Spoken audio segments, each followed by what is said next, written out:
আনন্দ বাংলা, আমরা নিরপেক্ষ নই, মানুষ ও সমাজের পক্ষে। নিবেদন করছে আরপি ক্লাব প্রাইভেট লিমিটেড এবং Leo, a large EV and solar innovation.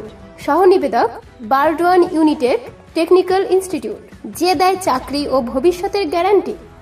বৃহস্পতিবার রাজ্যের মুখ্যমন্ত্রীর উচ্চ পর্যায়ে মিটিংয়ের পর শুক্রবার কালনা মহকুমার শাসকের করণে কালনার মহকুমা শাসক শুভম আগরওয়াল, কালনার এসডিপিও, কালনার মিউনিসিপ্যালিটির সমস্ত কাউন্সিলর, কালনার এমএলএ দেবপ্রসাদ বাগ, কালনা পুরপ্রধান আনন্দ দত্ত সহ বিভিন্ন আধিকারিকদের নিয়ে এক উচ্চ পর্যায়ে মিটিং হলো।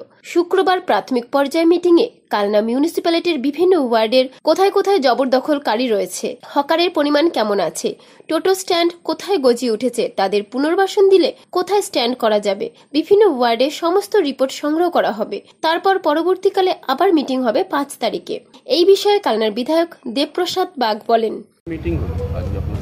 ওই এনকোজমেন্ট নিয়ে মিটিং হলো, হকারদের নিয়ে মিটিং হলো, তারপরে হচ্ছে কিনা যে টোটো, তারপরে হচ্ছে কিনা যে রাস্তা যানজট নিয়ে সব ধরনের নিয়েই একটা মিটিংটা হলো।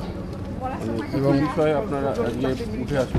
আলোচনা মানে ওই আসলে প্রথমে একটা তালিকা করা যে কত পরিমাণে রাস্তাঘাট কীভাবে এনকোজমেন্ট হওয়া আছে, কটা হকার আছে, যেটা মুখ্যমন্ত্রী নির্দেশ দিয়েছে যে 1 মাসের মধ্যে তালিকা করতে হবে। সেই তালিকাটা উইথ ভিডিওগ্রাফি, আর হচ্ছে কিনা যে তাদের কোথায় কোথায় হচ্ছে কিনা যে জায়গা দেওয়া যেতে পারে, টোটোর যেমন কোথায় স্ট্যান্ড করা যেতে পারে, এই নিয়ে আলোচনা আর কি। এমনি কি কোনো জায়গা নির্ধারিত হলো এইসব বিষয়? না, এখন জায়গা কী করে নির্ধারণ হবে? কারণ হচ্ছে কিনা যে জায়গা দেখতে হবে তো, যে কোথায় ফাঁকা ল্যান্ড আছে, কোথায় সরকারি জমি আছে। শুধু ফাঁকা ল্যান্ড দেখলে তো হলো না, সেই জায়গার যদি দেখা যায় যদি মালিকানা থাকে তাহলে কী করা হবে?